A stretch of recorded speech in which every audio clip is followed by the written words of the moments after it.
Hi friends, welcome to ವೈಭವ entertainment channel. Hiroshima ಮತ್ತು ನಾಗಾಸಾಕಿಯ ಮೇಲೆ ಬಾಂಬ್ ಹಾಕಿದ್ದು ಯಾವಾಗ? ಜುಲೈ 16, 1945 ಮತ್ತು ಜುಲೈ 26, 1945 ಬಿ. ಡಿಸೆಂಬರ್ 7, 1945 ಮತ್ತು ಡಿಸೆಂಬರ್ 11, 1945 ಸಿ. ಆಗಸ್ಟ್ 6, 1945 ಮತ್ತು ಆಗಸ್ಟ್ 9, 1945 ಡಿ. ಸೆಪ್ಟೆಂಬರ್ 6, 1945 ಮತ್ತು ಸೆಪ್ಟೆಂಬರ್ 9, 1945.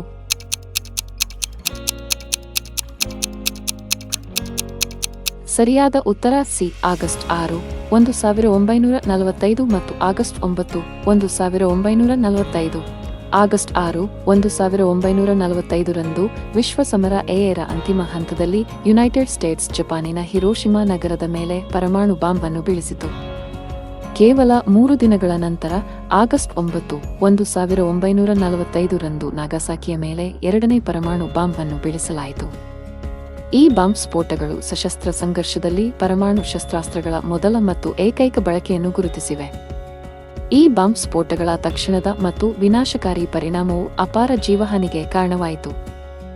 ಲಿಟಲ್ ಬಾಯ್ ಎ ಎಂದು ಕರೆಯಲ್ಪಡುವ ಹಿರೋಶಿಮಾದ ಬಾಂಬ್ ಮತ್ತು ಫ್ಯಾಟ್ ಮ್ಯಾನ್ ಎ ಎಂದು ಕರೆಯಲ್ಪಡುವ ನಾಗಾಸಾಕಿಯ ಬಾಂಬ್ 1,00,000ಕ್ಕೂ ಹೆಚ್ಚು ಜನರ ಸಾವಿಗೆ ಕಾರಣವಾಯಿತು. ಇನ್ನೂ ಅನೇಕರು ಗಾಯಗಳಿಂದ ಬಳಲುತ್ತಿದ್ದರು ಮತ್ತು ವಿಕಿರಣದ ಪ್ರಭಾವದ ದೀರ್ಘಕಾಲೀನ ಪರಿಣಾಮಗಳಿಂದ ಬಳಲುತ್ತಿದ್ದರು. ಈ ಘಟನೆಗಳು ಆಗಸ್ಟ್ 15, 1945 ರಂದು ಜಪಾನ್ನ ಬೇಷರತ್ತಾದ ಶರಣಾಗತಿಯಲ್ಲಿ ನಿರ್ಣಾಯಕ ಪಾತ್ರವನ್ನು ವಹಿಸಿತು. ಇದು ವಿಶ್ವ ಸಮರ 2 ಅನ್ನು ಪರಿಣಾಮಕಾರಿಯಾಗಿ ಅಂತ್ಯಗೊಳಿಸಿತು. ಹಿರೋಶಿಮಾ ಮತ್ತು ನಾಗಸಾಕಿಯ ಬಾಂಬ್ ಸ್ಫೋಟಗಳು ಅಂತಾರಾಷ್ಟ್ರೀಯ ಸಂಬಂಧಗಳು, ಪರಮಾಣು ನಿಶ್ಶಸ್ತ್ರೀಕರಣದ ಚರ್ಚೆಗಳು ಮತ್ತು ಪರಮಾಣು ಶಸ್ತ್ರಾಸ್ತ್ರಗಳ ಬಳಕೆಯ ಜಾಗತಿಕ ನಿಲುವುಗಳ ಮೇಲೆ ಶಾಶ್ವತವಾದ ಪ್ರಭಾವವನ್ನು ಬೀರಿದೆ. ಭಗವಾನ್ ಬುದ್ಧ ಎಲ್ಲಿ ಕೊನೆಯುಸಿರೆಳೆದನು? A. Bodh Gaya, Bihar. B. Sarnath, Uttar Pradesh. C. Lumbini, Nepal. D. Kushinagar, Uttar Pradesh.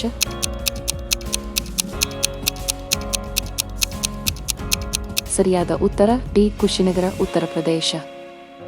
ಭಾರತದ ಉತ್ತರ ಪ್ರದೇಶ ರಾಜ್ಯದಲ್ಲಿರುವ ಕುಶಿನಗರವು ಒಂದು ಪ್ರಮುಖ ಬೌದ್ಧ ಯಾತ್ರಾ ಸ್ಥಳವಾಗಿದೆ, ಏಕೆಂದರೆ ಇದು ಭಗವಾನ್ ಬುದ್ಧನು ಅವನ ಮರಣದ ನಂತರ ಪರಿನಿರ್ವಾಣವನ್ನು ಪಡೆದ ಸ್ಥಳವೆಂದು ನಂಬಲಾಗಿದೆ. ಬೌದ್ಧ ಗ್ರಂಥಗಳ ಪ್ರಕಾರ ಬೋಧನೆ ಮತ್ತು ಜ್ಞಾನೋದಯದ ಸುದೀರ್ಘ ಪ್ರಯಾಣದ ನಂತರ ಬುದ್ಧನು ಅನಾರೋಗ್ಯಕ್ಕೆ ಒಳಗಾಗುತ್ತಾನೆ ಮತ್ತು 80ನೇ ವಯಸ್ಸಿನಲ್ಲಿ ಕುಶಿನಗರದ ಸಾಲ ಮರಗಳ ತೋಪಿನಲ್ಲಿ ನಿಧನರಾದರು. ಅವರ ಕೊನೆಯ ಮಾತುಗಳು ಜೀವನದ ನಶ್ವರತೆಯನ್ನು ನೆನಪಿಸುತ್ತವೆ. ಅವರ ಮರಣದ ಸ್ಥಳವು ಸ್ತೂಪಗಳು ಮತ್ತು ದೇವಾಲಯಗಳಿಂದ ಗುರುತಿಸಲ್ಪಟ್ಟ ಮಹತ್ವದ ಯಾತ್ರಾ ಸ್ಥಳವಾಯಿತು. ಈ ಘಟನೆಯನ್ನು ನೆನಪಿಸುತ್ತದೆ.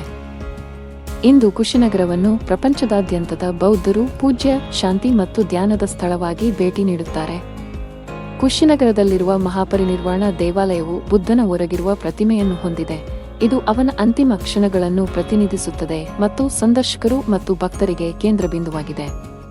ಈ ಸ್ಥಳವು ಕೇವಲ ಧಾರ್ಮಿಕ ಪ್ರಾಮುಖ್ಯತೆಯನ್ನು ಹೊಂದಿದೆ, ಆದರೆ ಇತಿಹಾಸ ಮತ್ತು ಸಂಸ್ಕೃತಿಯ ಒಳನೋಟಗಳನ್ನು ನೀಡುತ್ತದೆ. ಇಂದು ಕುಶಿನಗರವನ್ನು ಪ್ರಪಂಚದಾದ್ಯಂತದ ಬೌದ್ಧರು ಪೂಜ್ಯ, ಶಾಂತಿ ಮತ್ತು ಧ್ಯಾನದ ಸ್ಥಳವಾಗಿ ಭೇಟಿ ನೀಡುತ್ತಾರೆ. ಕುಶಿನಗರದಲ್ಲಿರುವ ಮಹಾಪರಿನಿರ್ವಾಣ ದೇವಾಲಯವು ಬುದ್ಧನ ಹೊರಗಿರುವ ಪ್ರತಿಮೆಯನ್ನು ಹೊಂದಿದೆ. ಇದು ಅವನ ಅಂತಿಮ ಕ್ಷಣಗಳನ್ನು ಪ್ರತಿನಿಧಿಸುತ್ತದೆ ಮತ್ತು ಸಂದರ್ಶಕರು ಮತ್ತು ಭಕ್ತರಿಗೆ ಕೇಂದ್ರಬಿಂದುವಾಗಿದೆ. ಈ ಸ್ಥಳವು ಕೇವಲ ಧಾರ್ಮಿಕ ಪ್ರಾಮುಖ್ಯತೆಯನ್ನು ಹೊಂದಿದೆ, ಆದರೆ ಇತಿಹಾಸ ಮತ್ತು ಸಂಸ್ಕೃತಿಯ ಒಳನೋಟಗಳನ್ನು ನೀಡುತ್ತದೆ. ಯಾವ ಪ್ರಾಣಿ 3 ಕಾಲುಗಳಿಂದ ನಡೆಯುತ್ತದೆ? ಎ. ಕಾಂಗರೂ. ಬಿ. ರಾಜಹಂಸ. ಸಿ. ಮೀರ್ಕಟ್. ಡಿ. ಜಿರಾಫೆ.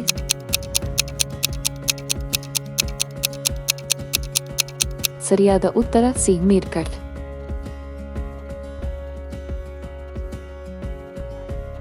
ಮೀರ್ಕಾಟ್ಸ್ ಮುಂಗುಸಿ ಕುಟುಂಬಕ್ಕೆ ಸೇರಿದ ಸಣ್ಣ ಸಸ್ತನಿಗಳು ದಕ್ಷಿಣ ಆಫ್ರಿಕಾದ ಭಾಗಗಳಿಗೆ ಸ್ಥಳೀಯವಾಗಿವೆ. ಈ ಪ್ರಾಣಿಗಳು ತಮ್ಮ ನೇರವಾದ ಭಂಗಿಗೆ ವಿಶೇಷವಾಗಿ ಹೆಸರುವಾಸಿಯಾಗಿದೆ. ಅವರು ಸಾಮಾನ್ಯವಾಗಿ ತಮ್ಮ ಹಿಂಗಾಲುಗಳ ಮೇಲೆ ನಿಲ್ಲುತ್ತಾರೆ, ತಮ್ಮ ಸುತ್ತಮುತ್ತಲಿನ ಪ್ರದೇಶಗಳನ್ನು ಸಮೀಕ್ಷೆ ಮಾಡಲು, ವಿಶೇಷವಾಗಿ ಪರಭಕ್ಷಕಗಳನ್ನು ಹುಡುಕುತ್ತಿರುವಾಗ. ತಮ್ಮ ಬಾಲವನ್ನು 3ನೆಯ ಬೆಂಬಲವಾಗಿ ಬಳಸುತ್ತಾರೆ. ಈ ಭಂಗಿಯು ಅವರ ಪ್ರಾಥಮಿಕ ಚಲನೆಯ ವಿಧಾನವಲ್ಲ. ಅವರು ಎಲ್ಲಾ 4 ಕಾಲುಗಳ ಮೇಲೆ ನಡೆಯುತ್ತಾರೆ ಮತ್ತು ಓಡುತ್ತಾರೆ, ಆದರೆ ಇದು ಅವರನ್ನು ಪ್ರತ್ಯೇಕಿಸುವ ವಿಶಿಷ್ಟ ನಡವಳಿಕೆಯಾಗಿದೆ. ಅವರ ನಿಂತಿರುವ ಭಂಗಿಯು ಅವರ ಪರಿಸರದ ಉತ್ತಮ ನೋಟವನ್ನು ಪಡೆಯಲು ಅನುವು ಮಾಡಿಕೊಡುವ ಒಂದು ರೂಪಾಂತರವಾಗಿದೆ. ಇದು ಅವರು ವಾಸಿಸುವ ತೆರೆದ, ಸಾಮಾನ್ಯವಾಗಿ ಹುಲ್ಲು ಅಥವಾ ಮರಳಿನ ಪರಿಸರದಲ್ಲಿ ಉಳಿವಿಗಾಗಿ ನಿರ್ಣಾಯಕವಾಗಿದೆ. ಈ ವಿಶಿಷ್ಟ ನಡವಳಿಕೆಯು ಅವುಗಳನ್ನು ಪ್ರಾಣಿ ಸಾಮ್ರಾಜ್ಯದಲ್ಲಿ ಅಧ್ಯಯನದ ಆಕರ್ಷಕ ವಿಷಯವನ್ನಾಗಿ ಮಾಡುತ್ತದೆ. ರಾಜ್ಯದ ಅತಿ ದೊಡ್ಡ ಆಲದ ಮರ ಎಲ್ಲಿದೆ? ಎ. ಬೊಟಾನಿಕಲ್ ಗಾರ್ಡನ್, ಕೋಲ್ಕತ್ತಾ, ಪಶ್ಚಿಮ ಬಂಗಾಳ. ಬಿ. ದೊಡ್ಡ ಆಲದ ಮರ, Ramohalli, Bengaluru, Karnataka. C. Cubbon park, Bengaluru, Karnataka. D. ರಾಷ್ಟ್ರೀಯ ಸಸ್ಯೋದ್ಯಾನ, ಲಕ್ನೋ, ಉತ್ತರ ಪ್ರದೇಶ.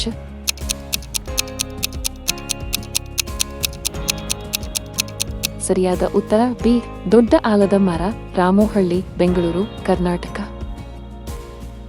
ದೊಡ್ಡ ಆಲದ ಮರ ಎಂದು ಕರೆಯಲ್ಪಡುವ ದೊಡ್ಡ ಆಲದ ಮರವು ಭಾರತದ ಕರ್ನಾಟಕ ರಾಜ್ಯದ ಬೆಂಗಳೂರಿನ ಸಮೀಪವಿರುವ ರಾಮೋಹಳ್ಳಿಯಲ್ಲಿದೆ. ಈ ದೈತ್ಯ ಆಲದ ಮರವು 400 ವರ್ಷಗಳಷ್ಟು ಹಳೆಯದು ಎಂದು ಅಂದಾಜಿಸಲಾಗಿದೆ ಮತ್ತು ಸುಮಾರು 3 ಎಕರೆ ವಿಸ್ತೀರ್ಣವನ್ನು ಹೊಂದಿದೆ. 250 ಮೀಟರ್ಗಿಂತಲೂ ಹೆಚ್ಚು ಸುತ್ತಳತೆ ಹೊಂದಿರುವ ಇದು ಅದ್ಭುತವಾದ ನೈಸರ್ಗಿಕ ಅದ್ಭುತವಾಗಿದೆ. ವಿಶ್ವದ ಏಕೈಕ ತೂಗುವ ಉದ್ಯಾನ ಯಾವುದು? ಎಲ್ಲಿದೆ? A. Yellowstone national park, USA. B. Banff national park, Canada. C. Royal botanical gardens, Kew, UK. D. Keibul Lamjao ರಾಷ್ಟ್ರೀಯ ಉದ್ಯಾನವನ, ಮಣಿಪುರ, ಭಾರತ.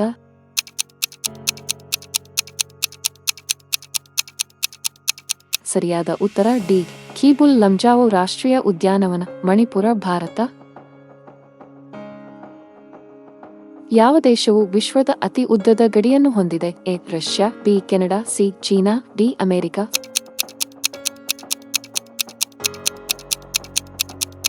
ಸರಿಯಾದ ಉತ್ತರ ಬಿ. ಕೆನಡಾ. ಕೆನಡಾವು ಯುನೈಟೆಡ್ ಸ್ಟೇಟ್ಸ್ನೊಂದಿಗೆ ವಿಶ್ವದ ಅತಿ ಉದ್ದದ ಅಂತಾರಾಷ್ಟ್ರೀಯ ಗಡಿಯನ್ನು ಹಂಚಿಕೊಂಡಿದೆ. ಇದು 8,891 ಕಿಲೋಮೀಟರ್ಗಳಷ್ಟು, 5,525 ಮೈಲುಗಳು ವಿಸ್ತರಿಸಿದೆ. ಈ ಗಡಿಯು ಅತಿ ಉದ್ದವಾಗಿದೆ ಮಾತ್ರವಲ್ಲದೆ ವಿಶ್ವದ ಅತ್ಯಂತ ಶಾಂತಿಯುತ ಅಂತಾರಾಷ್ಟ್ರೀಯ ಗಡಿಗಳಲ್ಲಿ ಒಂದಾಗಿದೆ. ತಂಗಳು ಚಪಾತಿ ತಿನ್ನುವುದರಿಂದ ಯಾವ ರೋಗ ವಾಸಿಯಾಗುತ್ತದೆ? ಎ. ಅಧಿಕ ರಕ್ತದೊತ್ತಡ. ಬಿ. ಸಕ್ಕರೆ ಕಾಯಿಲೆ. ಸಿ. ಹೊಟ್ಟೆಯ ಸಮಸ್ಯೆ. ಡಿ. ಮೇಲಿನ ಎಲ್ಲವೂ.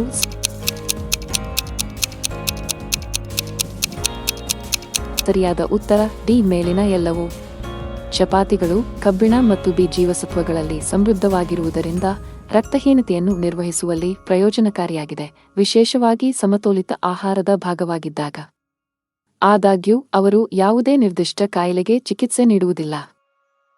ರಾತ್ರಿ ವೇಳೆ ಯಾವ ಆಹಾರ ಸೇವಿಸಿದರೆ ದಪ್ಪ ಆಗುತ್ತಾರೆ? ಎ. ಚಪಾತಿ. ಬಿ. ಗಿಣ್ಣು. ಸಿ. ಅನ್ನ. ಡಿ. ರಾಗಿ ಮುದ್ದೆ.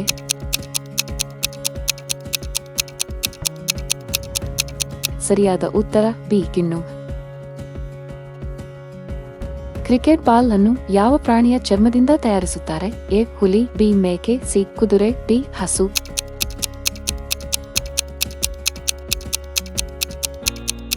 ಸರಿಯಾದ ಉತ್ತರ ಸಿ. ಕುದುರೆ. ಯಾವ ಪ್ರಾಣಿಗೆ 3 ಹೃದಯಗಳಿವೆ? ಎ. ಆನೆ.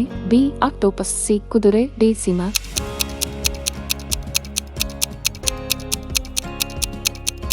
ಸರಿಯಾದ ಉತ್ತರ ಬಿ. ಆಕ್ಟೋಪಸ್. ಆಕ್ಟೋಪಸ್ಗಳು 3 ಹೃದಯಗಳನ್ನು ಹೊಂದಿರುತ್ತವೆ. 2 ರಕ್ತವನ್ನು ಕಿವಿರುಗಳಿಗೆ ಪಂಪ್ ಮಾಡುತ್ತದೆ ಮತ್ತು 1 ದೇಹದ ಉಳಿದ ಭಾಗಗಳಿಗೆ ಪರಿಚಲನೆ ಮಾಡುತ್ತದೆ. ಇದು ಪ್ರಾಣಿ ಸಾಮ್ರಾಜ್ಯದಲ್ಲಿ ಒಂದು ಅನನ್ಯ ರೂಪಾಂತರವಾಗಿದೆ. ಮೈಸೂರು ರಾಜ್ಯವು ಕರ್ನಾಟಕ ಎಂದು ನಾಮಕರಣವಾದದ್ದು ಯಾವಾಗ? A. 1973 November 1. B. 1956 November 1. C. 1950 January 26. D. 1950 November 1.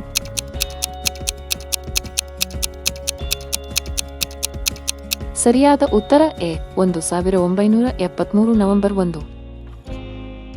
ಬಾಂಗ್ಲಾದೇಶದ ರಾಷ್ಟ್ರೀಯ ಕ್ರೀಡೆ ಯಾವುದು? ಎ. ವಾಲಿಬಾಲ್. ಬಿ. ದಂಡಿಬೇಯೋ. ಸಿ. ಆರ್ಚರಿ. ಡಿ. ಕಬಡ್ಡಿ.